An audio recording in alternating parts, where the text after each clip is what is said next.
Salam sepak bola, sahabat bola mania. Salam jumpa lagi dalam Bola Mania Channel bersama Yosef Tortulis. Mengendalikan permainan sepanjang 90 menit dan mencatat 9 tembakan tepat sasaran dengan 4 diantaranya peluang emas, Indonesia ditahan imbang 0-0 oleh Bangladesh. Ambisi meraih kemenangan untuk menaikkan peringkat FIFA gagal, bahkan turun karena peringkat Bangladesh di bawah Indonesia. Puluhan ribu supporter yang memadati Stadion Jalak Harupat maupun yang menyaksikan secara langsung pulang dengan kecewa. Betapa tidak, kualitas Bangladesh sedikit di bawah Indonesia. Postur pemain Bangladesh memang cukup tinggi dan kelihatan kokoh, tetapi organisasi permainan mereka tidak lebih baik dari Timor Leste, Filipina, dan Myanmar yang kita hajar telak di SEA Games lalu. Menyaksikan jalannya laga, saya mempunyai 2 catatan penting. Pertama, tim Garuda bermain sesuai karakter aslinya, yaitu bermain ofensif agresif. Namun ketiadaan trio Egy Maulana Fikri, Ricky Kambuaya, dan Witan Sulaiman menyebabkan gelombang serangan Laskar Garuda terkesan tidak terpola. Daya dobrak Irfan Jaya dan Sadil Ramdhani kerap mengobrak-abrik pertahanan lawan dari kedua sisi, tidak muncul dalam laga melawan Bangladesh. Akibatnya, Rafli atau penggantinya Dimas Derajat dan Stefano Lillipali di ujung tombak seperti terisolir, sehingga mudah dikunci oleh bek sentral Bangladesh. Sudah dilakukan dan kita lihat kualitasnya.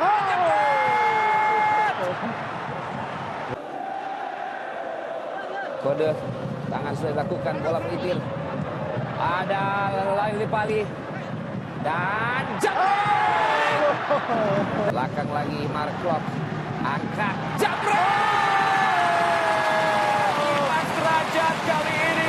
Sadil sudah berdansa. Lillipali. Peluang pertama dari Stefano Lillipali. Ada peluang kali ini. Dimas Derajat jabret.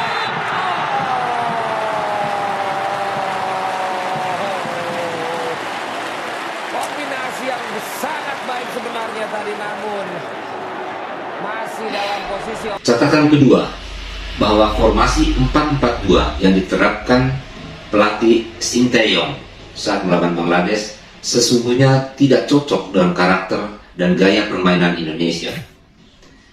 Daya gedor Irfan Jaya dan Sadil Ramdhani malam itu tidak lagi berbahaya karena keduanya diperankan sebagai gelandang kanan dan kiri, bukan sebagai penyerang sayap. Formasi 4-4-2 memang bagus karena ada keseimbangan tim dalam bertahan maupun menyerang. Namun formasi 4-4-2 menuntut pengorganisasian permainan yang lebih kompleks. 4 gelandang harus memiliki kemampuan bertahan dan menyerang sama baiknya. Dan dalam sepak bola mutakhir yang lebih ofensif agresif, skema 4-4-2 sudah banyak ditinggalkan, termasuk di Eropa dan juga di Indonesia. Sadil dan Irfan Jaya bukan tipikal gelandang sayap. Mereka kuat dan berbahaya dalam menyerang, tetapi agak lemah dalam bertahan. Maka ketika 2 pemain ini diperankan sebagai gelandang kiri dan kanan, maka kinerja kedua penyerang sayap sebagai bomber menjadi tidak lagi maksimal, karena keduanya dituntut untuk bermain secara seimbang antara menyerang dan bertahan sekaligus. Berbeda kalau mereka berperan sebagai penyerang sayap, maka 60-70% konsentrasi mereka ialah menggedor pertahanan lawan dari kedua sisi. Sadil Ramdhani, eksplosif. Masih nanggung tadi bola yang dipasing atau yang diberikan oleh Sadil Ramdhani. Terlalu tajam, terlalu pelan. Sadil. Masih Sadil. Sadil coba memenangkan duel tadi. Yes. Sadil. Lihat kali ini, ada ruang lagi kali ini dari Irfan Jaya. Berputar, mencari ruang. Dia memilih melakukan tendangan langsung yang masih jauh dari sasaran. Sementara ada rekan yang membuka ruang di sebelah kanan. Iya. Sadil. Masih Sadil. Sadil Ramdhani dan Irfan Jaya yang biasanya berlari dengan kecepatan tinggi dari sisi sayap merangsek masuk ke jantung pertahanan lawan tidak terlihat dalam pertandingan melawan Bangladesh. Sesekali memang mereka berani masuk ke daerah pertahanan lawan. Banyak orang kemudian mengkritik penampilan Irfan Jaya yang dinilai menurun.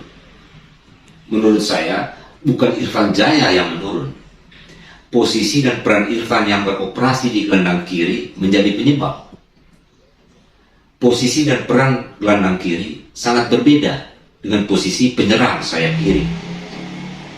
Akibatnya, kelebihan Irfan Jaya dalam kecepatan dan kemampuan melewati lawan tidak keluar dalam laga melawan Bangladesh.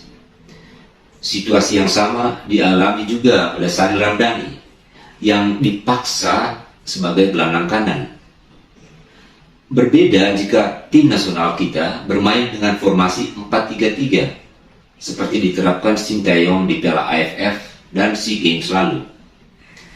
Jadi menurut saya, tim nasional kita tidak akan optimal dalam melancarkan serangan jika pemain dipaksa mengikuti sistem atau pola pelatih. Idealnya, pola atau sistem bermain mengikuti kualitas dan karakter pemain.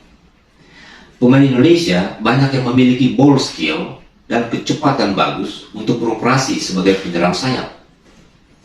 Dalam tim Sinteyong, selain Irfan Jaya dan Sadil Ramdhani, ada Witan Sulaiman dan Egy Maulana Fikri yang memiliki kecepatan dan ball skill sebagai penyerang sayap berbahaya.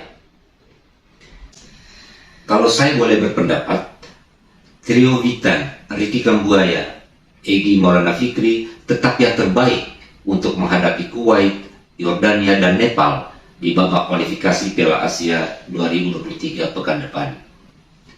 Dalam formasi 4-2-3-1 atau 4-3-3, trio ini sudah teruji sulit, tajam, dan kreatif di Piala AFF dan SEA Games 2022 lalu. Jadi cukup Stefano Lillipali sebagai bomber baru di posisi sentral di ujung tombak. Untuk menahan pergerakan gelandang ofensif lawan, terutama Kuwait dan Yordania yang relatif lebih kuat dari tim kita, maka duet Mark Klok dan Rahmat Irianto tetap pilihan terbaik di gelandang bertahan. Serangan Indonesia akan ditopang oleh dua fullback yang tampil di Liga Korea Selatan dan Jepang, Arhan Pratama di kiri dan Asnawi Mangkualam di kanan. Sedangkan dua bek sentral juga tidak berubah, tetap Farudin dan Rizky Ridho yang terbaik, dan juga ada Elkan Bagot di sana. Pertahanan tim Garuda akan semakin kokoh karena di bawah Mistar berdiri Nadeo Agravinata yang piawai dalam bola-bola atas maupun bola-bola bawah. Nadeo juga bisa berperan baik sebagai libero karena memiliki kecepatan dalam menghalau bola-bola umpan terobosan lawan. Jadi kita tidak berharap pasukan Sinteyong melakukan banyak perubahan atas tim Piala AFF dan SEA Games lalu. Dengan tetap memakai skema 4-3-3 dengan variasi 4-2-3-1 atau 4-5-1 saat bertahan atau pressing bawah, maka starting 11 di Piala AFF dan SEA Games tetap pilihan ideal. Persiapan menghadapi kualifikasi Piala Asia 2023 sesungguhnya justru di dua event kompetitif sebelumnya, Piala AFF dan SEA Games, bukan melawan Bangladesh. Semoga